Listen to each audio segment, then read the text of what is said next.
નમસ્તે, મારું નામ ચિન્મય હેમાની છે. હું એક climate change and sustainability professional છું. મારી એક પ્રોપ્રાઇટરી ફર્મ છે રુચિની એન્વાયરમેન્ટ સસ્ટેનેબિલિટી પ્લાનર્સ, ટૂંકમાં રુચિની ESP.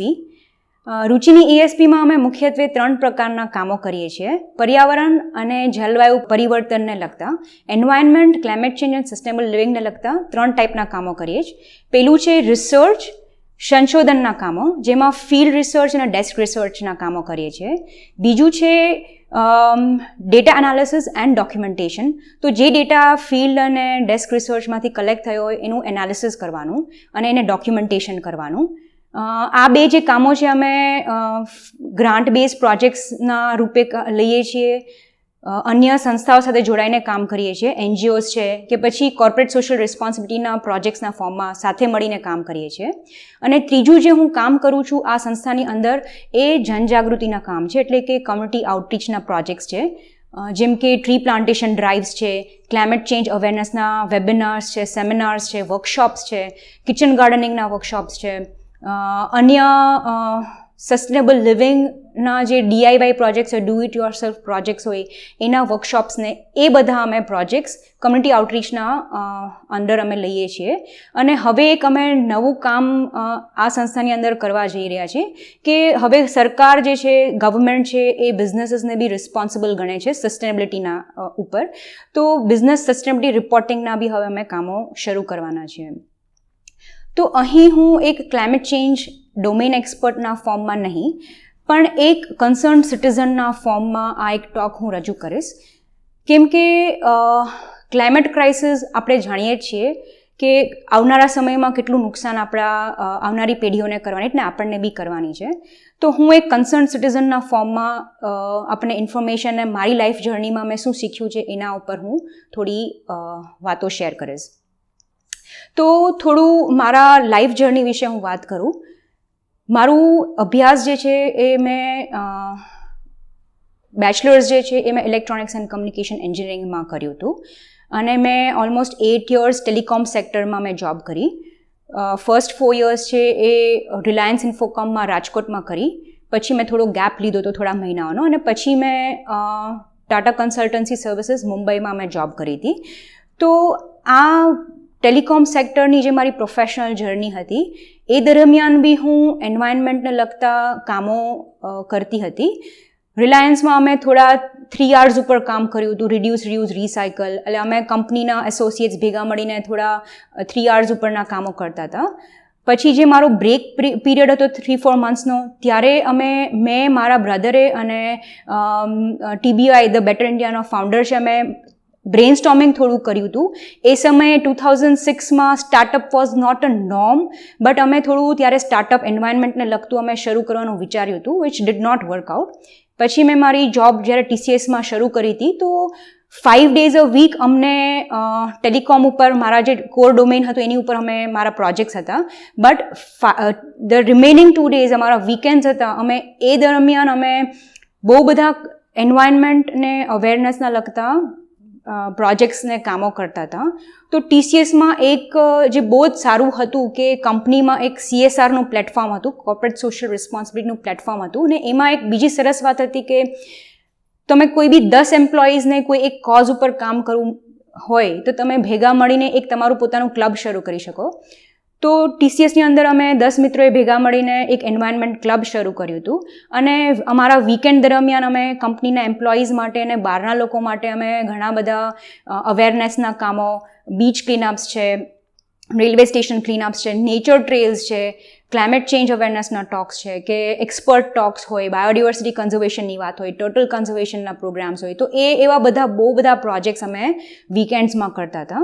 અને રફલી અબાઉટ 2007 to 2011 એ દરમિયાન ક્લાઇમેટ ચેન્જની બહુ બધી વાતો થવા માંડી હતી, સસ્ટેનેબિલિટીની બહુ બધી વાતો થવા માંડી હતી. 2011માં જ TCSની અંદર એ લોકોએ સસ્ટેનેબિલિટીનો વિભાગ શરૂ કર્યો હતો. તો આઈટીમાં અમે યુઝ્યુઅલી જ્યારે કામ કરતા હોય તો અમે પ્રોજેક્ટ ઉપર કામ કરતા હોય. એક પ્રોજેક્ટ પૂરો થાય એટલે અમને બીજા પ્રોજેક્ટમાં પ્લેસ કરતા હોય. તો every time my project use to get over, I use to go and talk to our HR team કે તમે મને સસ્ટેનેબલ યુનિટમાં શિફ્ટ કરી નાખો. પણ HR હંમેશા પાછું આવીને મને કહેતી કે you don't have the right education. So I use to wonder કે કોઈનું પેશન છે આ ડિરેક્શનમાં જવા માટે, તો એડ્યુકેશન એનું એક બાધારૂપ બની જાય છે. રફલી 2010-11ની આસપાસ સેપ્ટ યુનિવર્સિટીમાં masters on climate change and sustainable development શરૂ થયું હતું. તો એ જ્યારે મારી ધ્યાનમાં આવ્યું તો મેં નક્કી કરી લીધું કે હવે મને કંપની છોડી દેવી છે અને મને આ માસ્ટર્સનો કોર્સ ભણવો છે, કેમ કે HR હંમેશા મને એ જ કહેતી હતી કે તમારી પાસે રાઇટ એડ્યુકેશન નથી એટલે તમે સસ્ટેનેબિલિટી ફિલ્ડમાં આવી ના શકો. સો આઈ ડિસાઇડેડ કે let me quit the job and let me take the further studies in two this sector. એટલે મેં જોબ મૂકી અને મેં 2 yearsનો ફૂલ ટાઈમ માસ્ટર્સ કોર્સ કર્યો. તો of course like as Indian family and parents would be concerned कि આટલી સારી stable job which is paying you well and તમે પોતે સેટિસ્ફાઈડ છો જોબથી, તો કેમ જોબ મૂકવી છે. પણ ત્યારે મને થયું કે ના, because I am passionate about a cause, I would want to quit the job, I would want to take the step. So જ્યારે જોબ મૂકી ત્યારે there was no plan B, કોઈ પ્લાન નહોતું કે આગળ જઈને શું કરવાનું છે.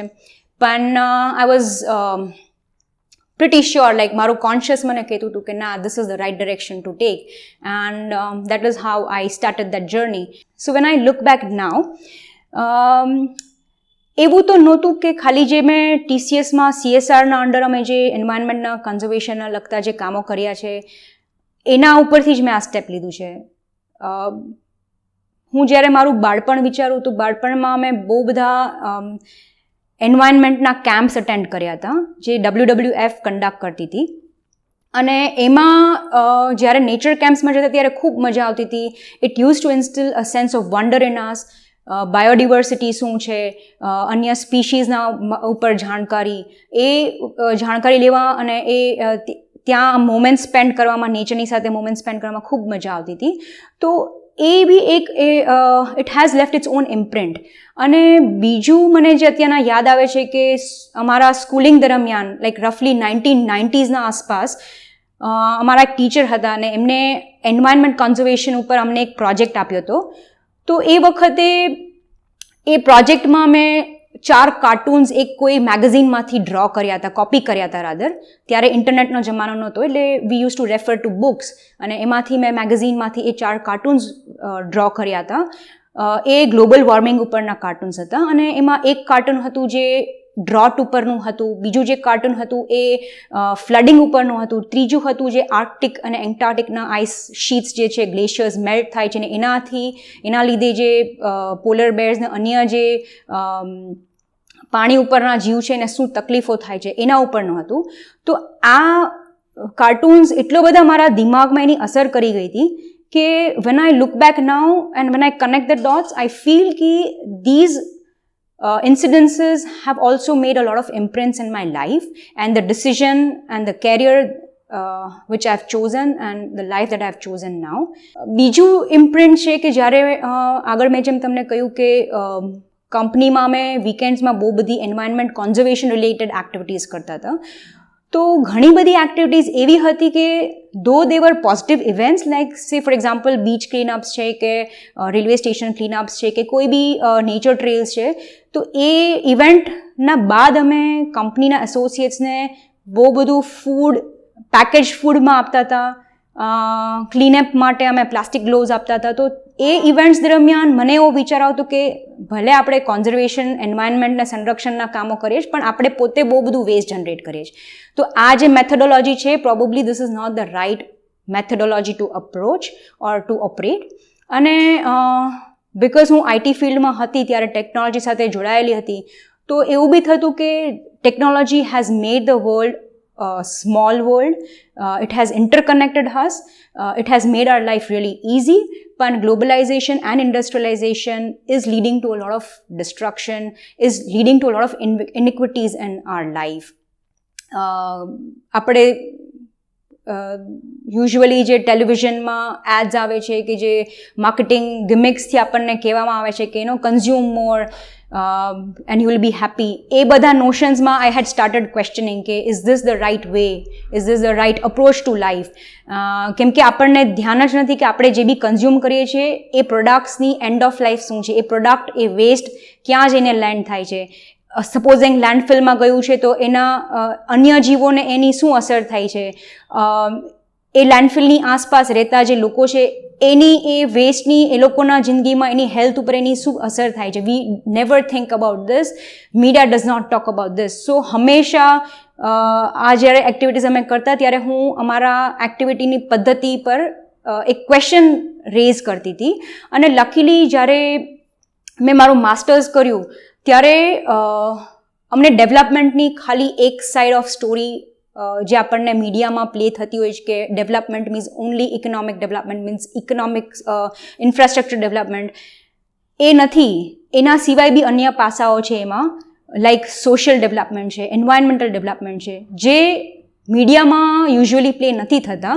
તો for me I was lucky કે મેં માસ્ટર્સમાં આ બધી સ્ટોરીઝ જાણી છે. I have learn the other side of development also, and now I am very conscious about the works that I am doing. I am choosing the works very consciously.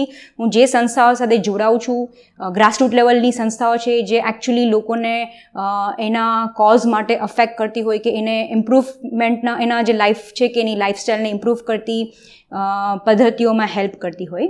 સો આ જ્યારે રુચિની ESPમાં અમે જ્યારે કામો લઈએ છીએ ત્યારે ઘણા બધા કામો એવા હોય છે કે જે રૂરલ એરિયાઝમાં હોય, જે ફારફ્લંગ એરિયાઝ છે, જ્યાં એકચ્યુઅલી સો કોલ્ડ ડેવલપમેન્ટ હજી એટલું પહોંચ્યું નથી, જ્યાં એ લોકોને બેઝિક લાઈફની જે બેઝિક નીડ્સ છે એમાં બી એ લોકો સ્ટ્રગલ કરતા હોય છે.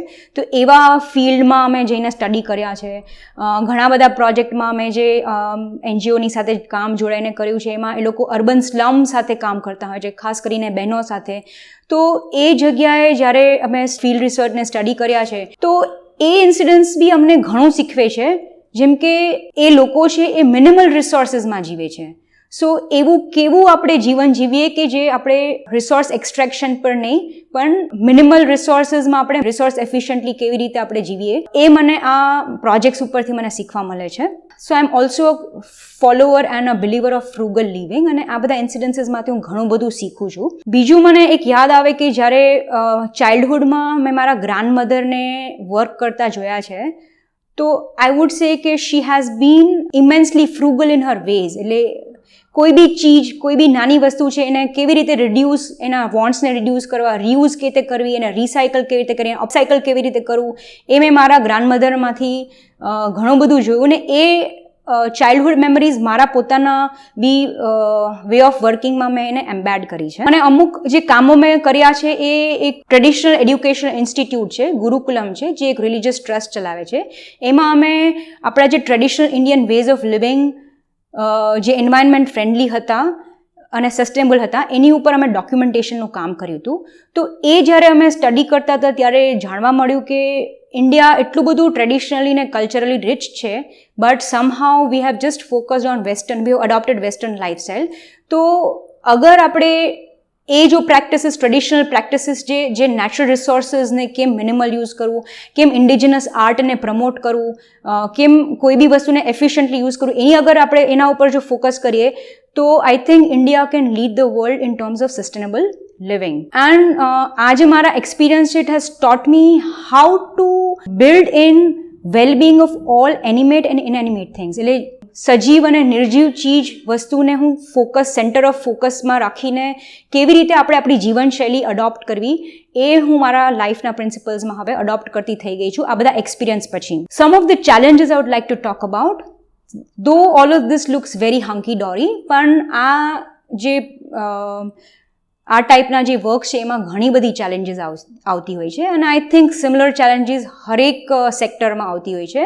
Some of them I am sure you have also experienced કે લાઈક આ સેક્ટરમાં સાઇલોઝમાં કામ કરો તો તમે લિમિટેડ ઇમ્પેક્ટ ક્રિએટ કરો, but when you work in groups you can create more impact. તો ઘણા બધા મારા એવા પ્રોજેક્ટ્સ હતા કે જેમાં મેં અન્ય લોકો સાથે જોડાઈને કામો કર્યા હતા, પણ એમાં બી શીખવા એ મળ્યું કે તમે તમારા પ્રોજેક્ટ્સને, તમારા આઈડિયાઝ જ્યારે મૂક્યા હોય ત્યારે people flick your ideas and they share it as there on idea, or there have been projects like મારું DSTનું એક મેં પ્રોજેક્ટ મૂક્યું હતું, એમાં had sort of associated with few expert people in Rajkot, and they sort of played power politics. So આ examples આપણે લાઈફમાં જોતા જોઈએ છીએ. There were organizations which I have worked with who did not pay me for the job that I have done, but when you see कि તમે એક cause માટે કામ કરો છો, તો you just ignore these matters and you still continue doing the good work that you are doing. Also, many times the impacts that you have desired, કે તમારી કોઈ બી એક્ટિવિટીથી તમે જે ઇમ્પેક્ટ ક્રિએટ કરવા માંગતા હોય, એ ઇમ્પેક્ટ કદાચ રીચ ના થયું હોય. So you feel a little dissatisfied, but then you do not leave doing the good work. So you still continue doing, you keep doing efforts that whatever you are doing will impact some person, some way. You have at least put an effort to plant the seed of thought in other person's mind, and that is what I keep doing. So if I have to summarize my life's lessons, I would like to say, lesson number 1, turning your passion into action. There is no set path, just follow your heart. જ્યારે મેં job છોડી ત્યારે there was no plan B, but as what I said, when you follow your passion, when you follow your conscience, you will find the true purpose of your life. Lesson number 2, educate yourself to the problems and work towards the cause. Desmond Tutuનું એક quote છે કે 25 years back, you could not have challenged people of not knowing about climate change, but now there is no reason. અત્યારના climate change કે environment destruction કે અન્ય social causes માટે કોઈ કામ કરવું અને એની માટે વિગત મેળવવી બહુ ડિફિકલ્ટ નથી આ જમાનામાં. So I would urge ki educate yourself towards any problem which is concerning you. You can contact people like us who have some domain knowledge. Maybe we could try and help you in building your knowledge. Maybe you can use your creative faculties to learn more and contribute for a particular cause that you choose. Lesson number 3 is to organize people to bring in mass action. એકલાથી તમે થોડું અંતર કાપી શકશો, પણ જ્યારે તમે ગ્રુપમાં કામ કરતા હોય ત્યારે ઘણું બધું કામ થઈ શકે. So organize yourself in group. Maybe call in like-minded people. When you choose a cause, call in like-minded people. Take action towards the cause. Learn about your own causes, like what are the issues, how can you contribute to make the burden lesser on the people or other social causes. Lesson number 4 is to lead by example. તમે જે બી cause માટે કામ કરો છો એની માટે તમે પોતે પહેલા એ લાઈફમાં તમે ચેન્જીસ લાવો. For example, when I left the job, I worked towards sustainability. I made conscious decisions to make my life more sustainable. So I walk more, I cycle more, I consume less. બહુ વિચારીને હું કોઈ બી product by કરું છું. Products which are more sustainable and eco-friendly or more energy efficient. Lesson number 5, if you have money and time resources, work for the cause. દુનિયામાં ઘણી બધી એવી મેટર છે કે જેની માટે આપણે સમય કાઢીને કોન્ટ્રીબ્યુશન કરી શકીએ. Environment is just one of the cause. Only tree plantation is not the only thing that you can do. Maybe you can start working to reduce your own carbon footprints. Maybe your own carbon footprints of your organization, institution, business houses. તો એ ઘણી બધી matter છે જેમાં તમે contribute કરી શકો. Energy efficiency આપણા બિઝનેસીસમાં આપણે લાવી શકીએ. And lesson number 6 is travel to the remotest and the harshest places so that you learn lessons of minimalistic living from people who are living it. દૂર દરાજના એરિયામાં આપણે જઈને જોશું તો મિનિમલ રિસોર્સમાં એને રિસોર્સ એફિશિયન્ટલી અને ઇનોવેટિવલી કેવી રીતે યુઝ થાય એ આપણે એમાંથી શીખી શકીએ અને એ આપણે આપણા લાઈફમાં ઇન્સ્પાયર થઈને આપણે એમ્બેડ કરી શકીએ, which I have myself learned and I have been doing. So I would like to end my talk with a call to action. Minimum 1 કલાક એક અઠવાડિયામાં કાઢીને એક કોઝ માટે તમે કાઢો. And of course adopt a eco-friendly lifestyle. Adopt 5 R's. Respect Mother Nature. Reduce your use. Reduce your needs. Reuse whatever you can. Recycle wherever possible. And last but not the least, replenish. જેટલું તમે mother અર્થ પાસેથી લ્યો છો એનાથી વધુ તમે પાછું આપો એને. So adopt those 5 R's. So best of luck. I would like to thank the Genius Talks for providing me this opportunity to share about my life journey and lessons learned so far. And I wish you a very happy new year and a very sustainable new coming year. Thank you so much.